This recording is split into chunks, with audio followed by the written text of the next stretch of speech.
नमस्कार, मैं हूँ शिवनाथ झा। आर्यावर्त इंटरनेशनल.com के यूट्यूब चैनल अखबार वाला 001।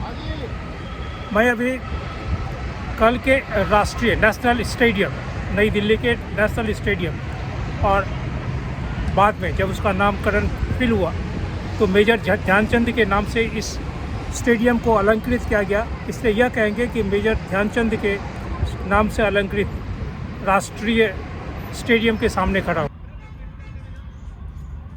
धूप से निकल लिए।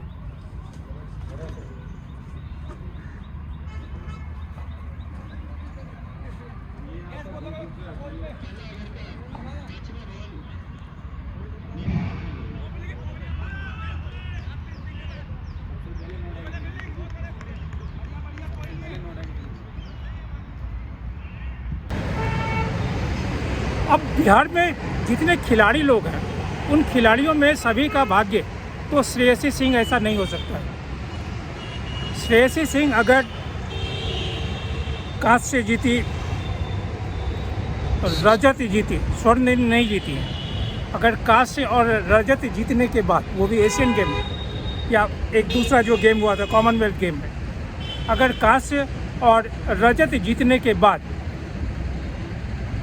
वो बिहार के मुख्यमंत्री की कृपा से या फिर जो भारतीय जनता पार्टी के और आला नेता लोग हैं उनकी कृपा से बिहार का स्पोर्ट्स मंत्री, खेल मंत्री बन सकती है। सिर्फ 4 साल या 4 नहीं कहिए, आप 5 साल के 5 साल के राजनीतिक जीवन में अगर 2000 में वो बीजेपी में आती हैं और 2000 में आने के साथ ही वो चुनाव लड़ती हैं जमुई से, और चुनाव लड़ने के साथ ही, क्योंकि वो उनका अपना इलाका है, उनके पिताजी दिग्विजय बाबू के का बनाया हुआ वो इलाका है जमुई और बांका का पूरा क्षेत्र, तो फिर वहाँ से चुनाव जीत के विधानसभा पहुँचती है और विधानसभा में तुरंत मंत्री बन जाती है। एक व्यक्ति को एक मंत्री बनने के लिए कितना राजनीतिक पापड़ बेलना पड़ता है, शायद दिग्विजय बाबू जानते थे, क्योंकि 5 बार चुनाव, लोकसभा 5 बार चुनाव जीतने के बाद वो कितने बार मंत्री बने वो जानते थे। खैर, दिग्विजय बाबू अब नहीं है, भगवान उनकी आत्मा को शांति दे। लेकिन अगर 4 साल या 5 साल की राजनीतिक जीवन में एक व्यक्ति स्पोर्ट्स मिनिस्टर बन सकता है, एक महिला, हो सकता है कि कल वो बिहार की मुख्यमंत्री भी बन जाए। यह एक अलग कहानी है। लेकिन सवाल ये है कि बिहार में जितने भी स्पोर्ट्समैन या स्पोर्ट्स वीमेन हैं, उनके लिए सरकार की तरफ से, व्यवस्था की तरफ से, अधिकारी की तरफ से, पदाधिकारी की तरफ से क्या मिलता है? कुछ नहीं, शून्य। लेकिन जब वो अपनी मेहनत या उस खिलाड़ी को बनाने के लिए उसके परिवार के सभी सदस्य, दादा दादी, नाना नानी, माँ बाप, भाई बहन, समाज, सभी लोग उसे जब आगे भेजते हैं कि तुम खेलो, तुम खेलने में अव्वल आओ, तो जैसे ही वो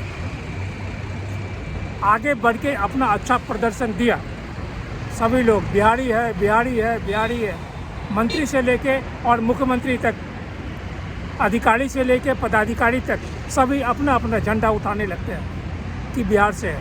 काहे को भाई?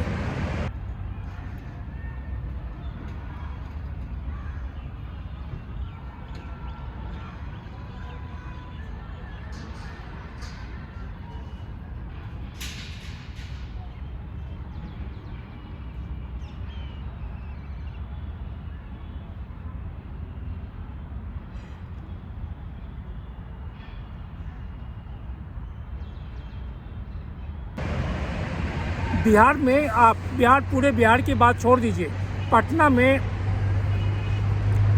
मैं 70 के ज़माने से लेकर आज तक चलता हूँ। पटना में पटना गांधी मैदान, मोइनुल हक स्टेडियम, सचिवालय, गर्दनीबाग का मैदान था, पटना हाई स्कूल का मैदान, पटना साइंस कॉलेज का मैदान, पटना साइंस कॉलेज में एक और मैदान था chemistry ground, Patna engineering college का मैदान, पटना कॉलेज में 2 मैदान, फुलवाड़ी शरीफ में 1 मैदान, जगजीवन राम स्टेडियम। ये 1970 से लेके आज 2026, इस 56 वर्षों में बिहार के जो राजनेता हैं, बिहार के जो मिडिल मैन हैं, जो खेल के क्षेत्र में जो दलाल हैं, अधिकारी पदाधिकारी, ये सभी लोग तहस नहस कर दिए, सत्यानाश कर दिए। मैं आपको 80 के दशक में चलता हूँ लेके। 80 के दशक में उस समय बिंदेश्वरी दुबे थे मुख्यमंत्री। मैं पटना में रिपोर्टर था इंडियन नेशनल अखबार में। 80 के दशक में मोइनुल हक स्टेडियम में पटना से विस्थापित मुंबई गए शत्रुघ्न सिन्हा साहब। शत्रुघ्न सिन्हा साहब एक अस्पताल खोलने के लिए एक चैरिटी शो करना चाहते थे, ताकि चैरिटी शो में पैसा का एकत्रीकरण हो और पटना में एक कैंसर अस्पताल खोला जाए। कैंसर अस्पताल खोलने के पीछे उनका जो उद्देश्य ये था कि सुनील दत्त की वाइफ नरगिस कैंसर के कारण 50 या 52 साल की उम्र में उनका देहांत हो गया। सुनील दत्त साहब चाहते थे और उनका पूरा समर्थन भी था शत्रुघ्न सिन्हा को कि पटना में एक अस्पताल खुले, एक बेहतरीन अस्पताल खुले कैंसर का, ताकि बिहार के लोगों को या बिहार के आसपास के लोगों को अगर कैंसर की बीमारी है तो वहाँ उसका इलाज वहीं हो, उसके लिए उसे बॉम्बे नहीं जाना पड़े या दिल्ली या अन्य क्षेत्रों में नहीं जाना पड़े। पूरी तैयारी हो रही थी पटना के मोइनुल हक स्टेडियम में, मंच सब पूरी तैयारी बंदोबस्त हो रहा था। पटना के एक डॉक्टर जो राजनीति में आज भी हैं, पटना के एक डॉक्टर, वो डॉक्टर साहब और कुछ जो अधिकारी पदाधिकारी हैं, सबों ने मिलकर राजीव गांधी का कान भरना शुरू कर दिया, मुख्यमंत्री का कान भरना शुरू कर दिया कि अगर शत्रुघ्न सिन्हा पटना में इस तरह का कार्यक्रम करके पैसे का एकत्रीकरण कर लेते हैं, कल होके पटना में कैंसर का अस्पताल खुल जाता है तो शत्रुघ्न सिन्हा वहाँ झंडा गाड़ देंगे, शत्रुघ्न सिन्हा को कोई हिला नहीं सकेगा। राजनीति शुरू हो।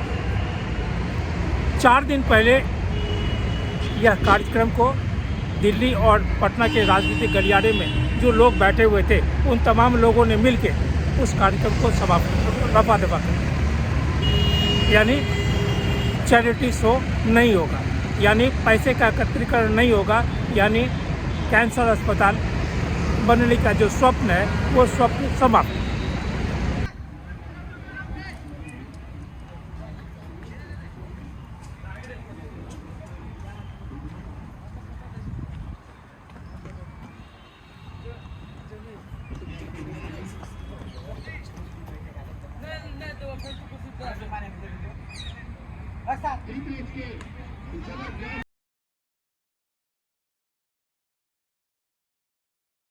इस कहानी को हमारे एक मित्र दीपक कोचगवे, उन दिनों दीपक कोचगवे आज अखबार में थे और शत्रुघ्न सिन्हा के साथ उनका बहुत अच्छा तालमेल था।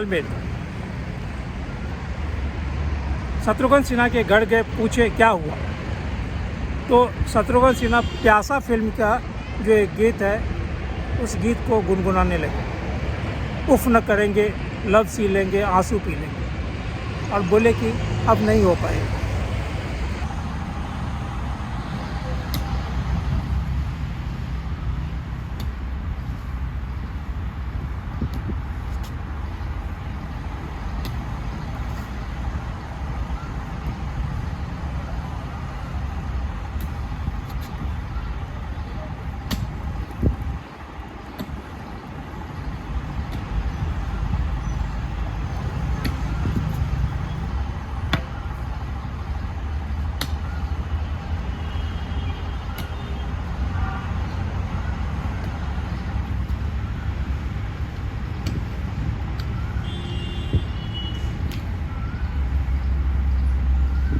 स्थान तीसरे यहाँ पे दिया हो कि बिहार के कोई भी नेता, अभिनेता, पदाधिकारी, अधिकारी, मंत्री, शंत्री, कोई भी अगर यह कहते हैं कि वो खेल कूद के मामले में बिहार को आगे ले जाना चाहते हैं तो गलत कर रहे हैं, वो बरगला रहे हैं। हम सिर्फ बिहार के उन तमाम परिवारों को, उन तमाम जो खिलाड़ी हैं, चाहे महिला हो चाहे पुरुष हो, उन तमाम खिलाड़ियों को मैं धन्यवाद दूंगा कि अपनी मेहनत और मशक्क़त करके वो आगे बढ़ता है। इन तमाम चीज़ों का जिक्र यहाँ पे इसलिए हो रहा है कि अभी जैसे ईशान पिछले दिनों T20 के खेल में जब खेले हैं,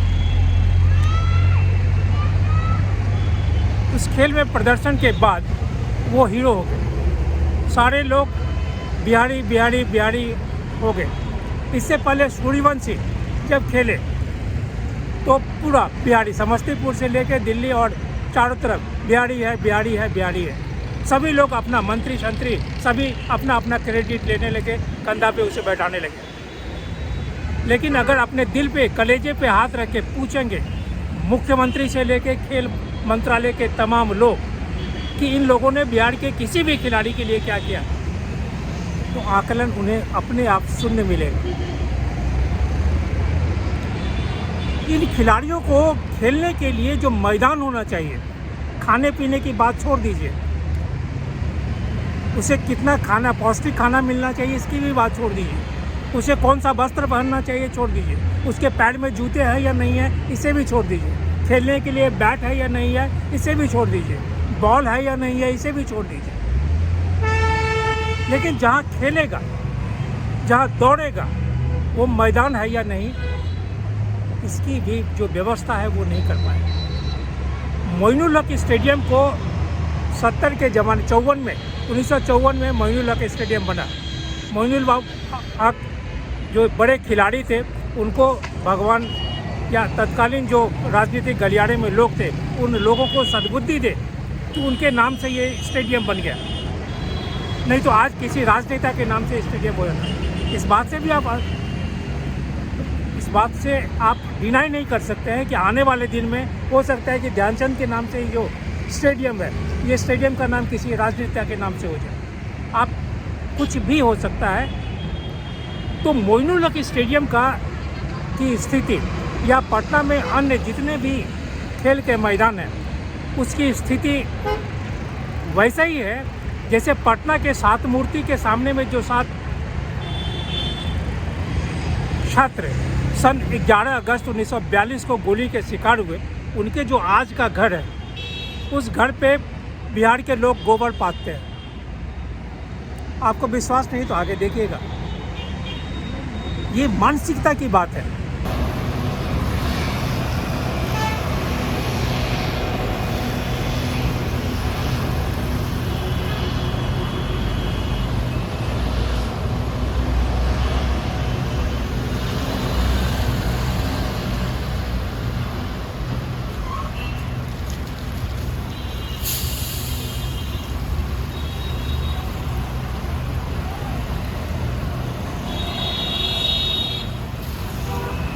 बिहार में खिलाड़ियों की किल्लत नहीं है। गली गली में, मोहल्ले में पूरे खिलाड़ी भरे हुए हैं। खिलाड़ियों की जो सोच है या जो कोच है, प्रशिक्षण देने वाले, उसकी भी किल्लत नहीं है। एक से एक लोग हैं। लेकिन जो नहीं है वो सरकार का संरक्षण नहीं है। अजय नारायण शर्मा, मैं अजय नारायण शर्मा से कल बात कर रहे थे। अजय नारायण शर्मा जब पटना कॉलेज में थे, हम लोग पटना कॉलेज के ठीक सामने रहते थे। उस ज़माने में चाहे प्रतीक नारायण हो, रणधीर वर्मा हो, अजय नारायण हो, वो पूरा जितने भी लोग थे रणजी खेलने वाले सभी लोग को व्यक्तिगत रूप से जानते। कल जब अजय नारायण शर्मा से बात हो रही थी तो उन्होंने एक ही शब्द बहुत ही दुखी होकर उन्होंने कहा कि ना तो यहाँ खेलने के लिए जगह है, ना दौड़ने के लिए जगह है, खाने पीने और जो पौष्टिक आहार उसकी बात आप छोड़ दीजिए। यहाँ सभी लोग जो राशि है खेल या खिलाड़ी के निमित्त जो राशि, उस राशि को लूटने में लगे हुए हैं। अभी जो ईशान की बात हो रही है वो ईशान पटना के एक राजेंद्र नगर इलाका का, हम लोग जानते हैं शाखा मैदान उससे कहते हैं। उसी शाखा मैदान में सुशील मोदी भी सुबह सुबह व्यायाम करते थे। सुशील मोदी अब नहीं है। उसी शाखा मैदान में जो छात्र या जो खिलाड़ी हैं वो अभ्यास करते हैं। उस शाखा मैदान के ही उत्पत्ति है ईशान, जिसके लिए आज आप ताली बजा रहे हैं, वो उसी मैदान से निकला है। लेकिन अगर आपको विश्वास नहीं तो होता है तो आप उस मैदान में जाके देख लीजिए कि उस मैदान की क्या स्थिति है। हर एक ये जो राष्ट्रीय नेशनल स्टेडियम या ध्यानचंद के नाम से निमित्त जो स्टेडियम है, सभी मैदानों की स्थिति, सभी का भाग्य ऐसा नहीं है कि यहाँ सुबह से लेकर रात तक एक एक पौधे से जड़ निकाले जाते हैं, चाहे कोई गंदगी नहीं लगे, झाड़ू नहीं, क्योंकि यहाँ बड़े बड़े मंत्री शंत्री अधिकारी आते हैं। लेकिन इसके गेट पे लिखा हुआ है ये स्पोर्ट्स अथॉरिटी ऑफ इंडिया के नाम से, उसमें जो भारतीय लिखा हुआ है वो भारतीय में हर्ष ईकार है, यानी ठेका पट्टा। यहाँ पे बोर्ड लगेगा तो बोर्ड लगाने के लिए एक ठेका दे दिया गया, यहाँ पे स्पोर्ट्स अथॉरिटी ऑफ इंडिया के नाम से यहाँ बोर्ड लग गया, लेकिन भारतीय में हर्षिकार होगा या दीर्घिकार, ये तो श्रमिक या ठेकेदार जानता नहीं है। यही है खेल की स्थिति। बिहार की बात तो है ही, देश में खिलाड़ियों की किल्लत नहीं है। हमें सिर्फ यह कहना है कि खेलो इंडिया। कहाँ पे खेलो भाई, क्या खेलो? इंडिया नहीं, हिंदुस्तान का एक एक बच्चा खिलाड़ी है, लेकिन उसे अवसर दें, उसे माहौल दें।